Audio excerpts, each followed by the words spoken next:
I started the Yelapa Animal Project when I moved to Yelapa full-time about 20 years ago. And I started, when I lived here, saw that there were a lot of animals that were unwanted and neglected, and there were so many of them sick and mangy here. And so I started then to say, somebody's got to do something. Nobody else was, and I just said, I guess I'm somebody. At the beginning of it, I just began to rescue animals little by little. As they got more and more, I was funding it first by myself, and then people started to see my work, started to see what I was doing, and started to give me donations. And then I would do benefit fundraisers, doing concerts, and having all the funds go, working with people to do like spaghetti dinners and raising funds that way. The project has grown over this 20 years. We currently have more than 50 animals in our care, and we act as basically the Humane Society and the wildlife rescue here. So animals are always coming and going. Entonces mi nombre es Ingrid. Yo adopté dos gatitos, una se llama Princesa y la otra se llama Pelusa. And really what we need is a larger space. I started it out in my home. It has become way too crowded there.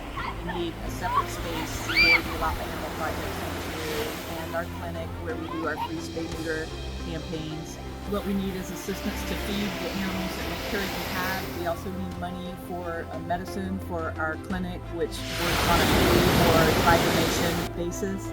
We also welcome visiting vets that might want to come in and help us do the free spay-neuter. We do have a great team of vets that work for really low cost, but it still costs us to do the clinics. And this is where we would build our clinic. This is where we have our spay-neuter campaigns. Our free clinic obviously clears us out, and it would be just a very simple one-room clinic with a sleeping space above for the visiting veterinarian. And then on this side we'd have the recovery, a covered recovery area for when the animals are recovering from the clinics that we have. It would just be like a simple platform, kind of cement platform with cover on it, so that we have the recovery area there.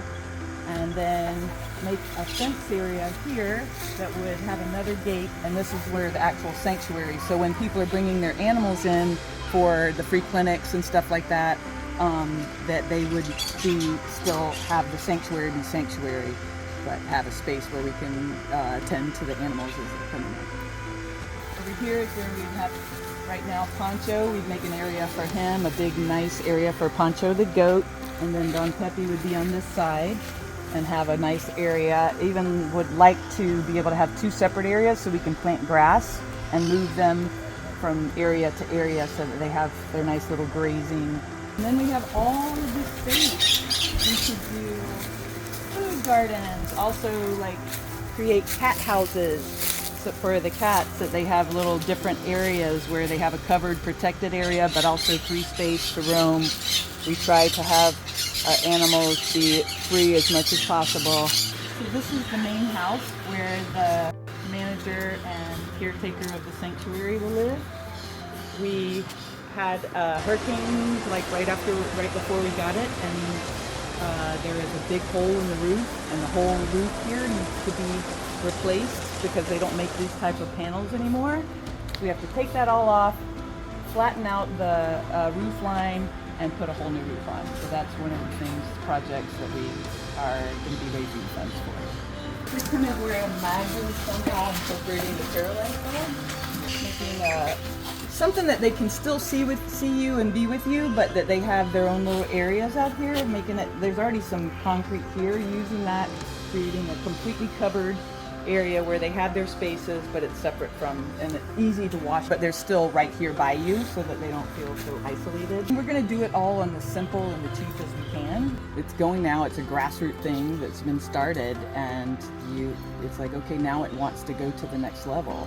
Entonces, gracias a eso, también se ha reducido mucho los animales en la calle, porque de no ser así, existirían más animales callejeros, porque las perras y los perros no están esterilizados y los gatos no están esterilizados.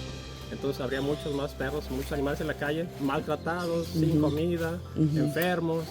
Entonces, gracias al proyecto animal de aquí de Yelapa, dirigido por Deina.